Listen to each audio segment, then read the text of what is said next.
It is a special day when the divination arts enter your life. A very special day. It is not by chance that you've been drawn to these subjects. They are the result of centuries of in-depth meditation on the meaning of existence, and are a bequest to us from adepts who knew what life is all about. Therefore, in our opinion, the time has come for the Hermetic arts to be presented and taught as the adepts of old intended. This means they must be considered, learned, taught, and practiced as one discipline. Old paradigms serve us no longer. They distract us from the great work, and from realizing that each man is his own priest and each woman her own priestess. Working with the Hermetic arts initiates us into our true roles. They introduce us to our authentic life path, or Dharma, and help us to see through the illusions that plague inauthentic or karmic modes of existence. The ego's birth was traumatic. It is nothing less than the ghost that has arisen from the grave of the self. Moreover, the ego came into existence recently. It became the center of a fragmented consciousness. Before the birth of the ego, men enjoyed a consciousness that was whole. This level of awareness is no longer available to most human beings. Indeed, the ego can never comprehend the magnitude of the consciousness that existed before its dominion. That state of awareness still exists within us and is referred to as the unconscious. The man who is guided from within frees himself from dependency on other people.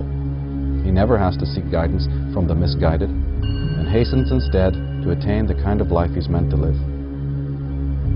The enlightened men of the past said that self-realization is necessary before God-realization. At the Oracle of Delphi, the phrase "Know thyself" was inscribed.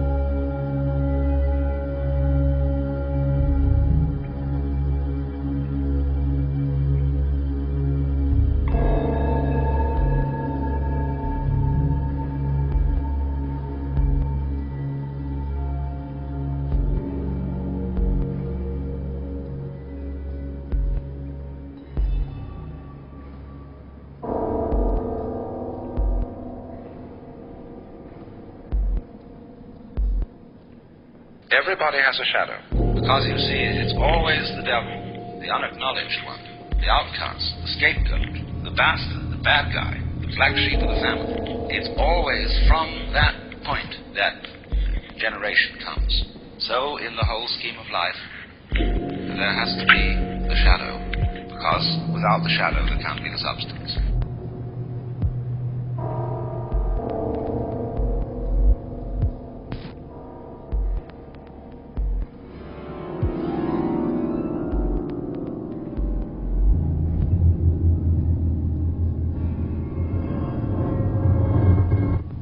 The return to sanity has been a major theme of innumerable psychologists, philosophers, and activists. The men and women of reason have concluded that something is very wrong with post-industrial humanity.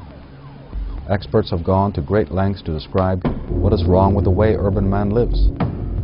However, they offer little of substance when it comes to coherent solutions, because man's problems are psychological rather than physical. What's wrong? Take 4 red capsules. Help is on the way. We are now in the 21st century, and the time for problem think is over. It is now time for solution think. It's time for mankind to proactively face reality in order to change it, and to have zero tolerance for the factors that cause the enslavement of the self and the world. This paradigm shift involves the integration of the dark sides of the ego personality. It involves seeing ourselves holistically and completely. And it involves a study of why the ego has irrational ideas about itself and the world.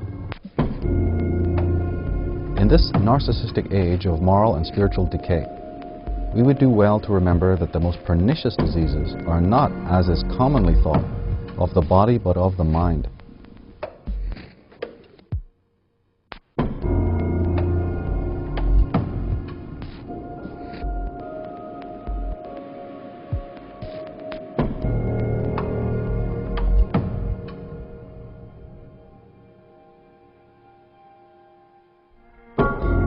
If we look at who we are, or what we comprise of psychologically, we see that we have the consciousness, which is the real, permanent us, and we have all these different inner states. such as fears, anger, greed, etc.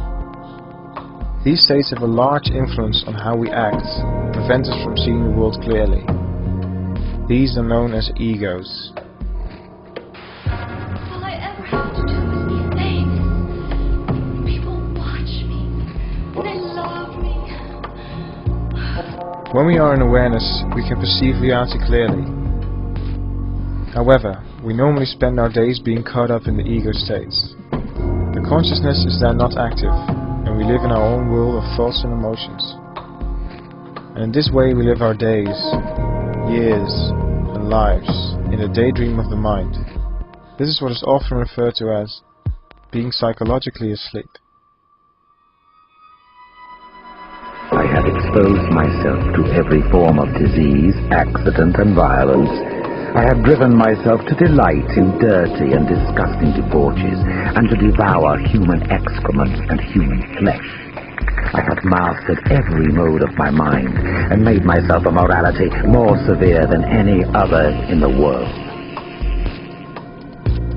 The morally and spiritually unhygienic person can make no progress on the road of enlightenment.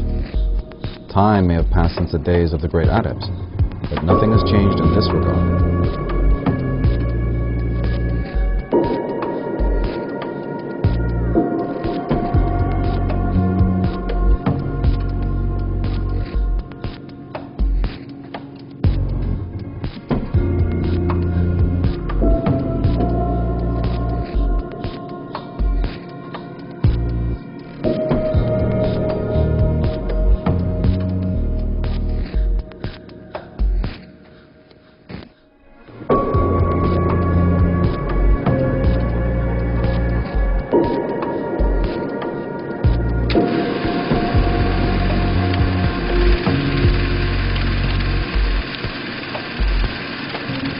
We need more understanding of human nature, because the only real danger that exists is man himself. He is the great danger, and we are pitifully unaware of it. We know nothing of man, far too little. This psyche should be studied, because we are the origin of all coming evil.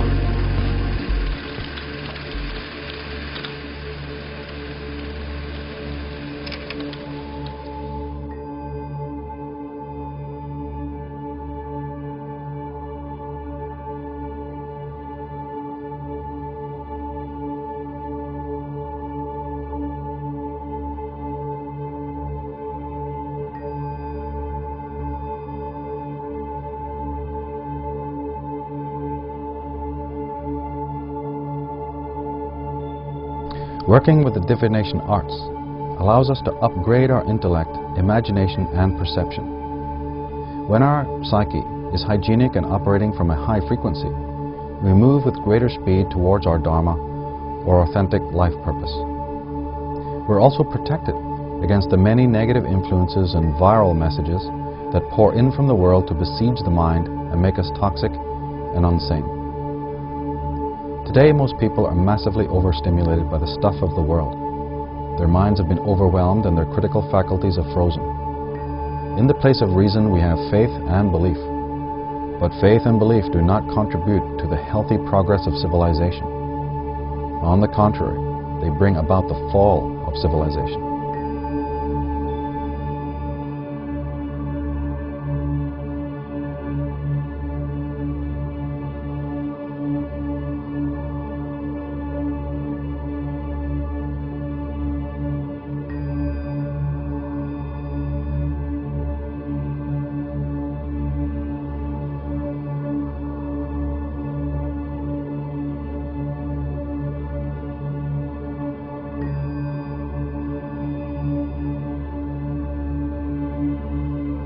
What we are trying in all these discussions and talks here is to see if we cannot radically bring about a transformation of the mind.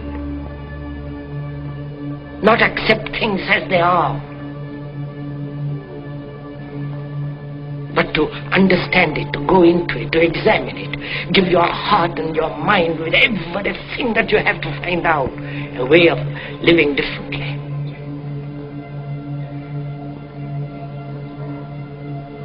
But that depends on you and not somebody else. Because in this there is no teacher, no pupil, there is no leader, there is no guru, there is no master, no savior. You yourself are the teacher and the pupil, you are the master, you are the guru, you are the leader. You are everything.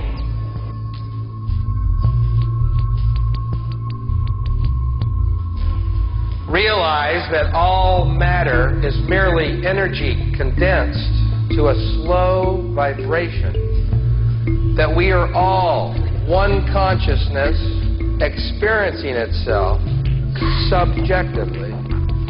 There is no such thing as death. Life is only a dream, and we are the imagination of ourselves. The Gnostic student who's learning about themselves and learning about life accepts nothing at face value, questions everything. The Gnostic student learns how to analyze all phenomena, but to analyze from the point of view of consciousness, not theory, not intellect. Whatever arises is an illusion. Whatever we perceive is not real. From that point of view, knowing that perception is subjective, one can then reach the objective truth.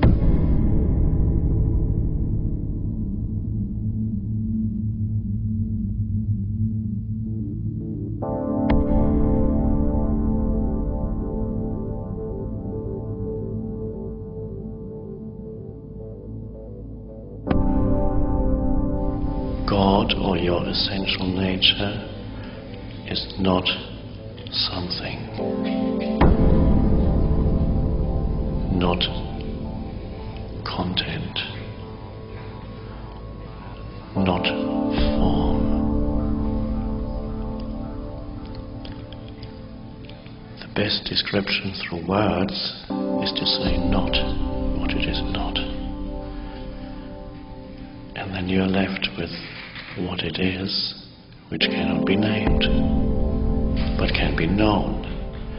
But cannot be known conceptually, because every concept is again a name and a form.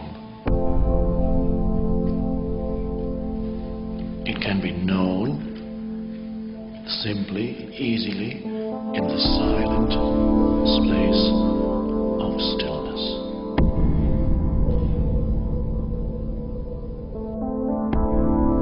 The doorway to knowledge is what we seek when we enter into a religion or any kind of spirituality. That door is not in any book. It is not in any priest or preacher or master. The doorway is within ourselves. That doorway is symbolized in the Garden of Eden as the tree of knowledge of good and evil.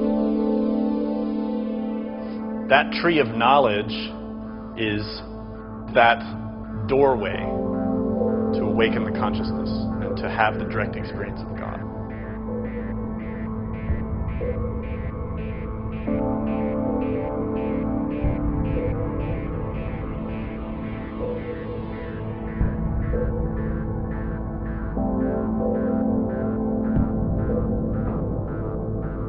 Everything that exists within all creation manifests through the harmonic vibration of light and sound.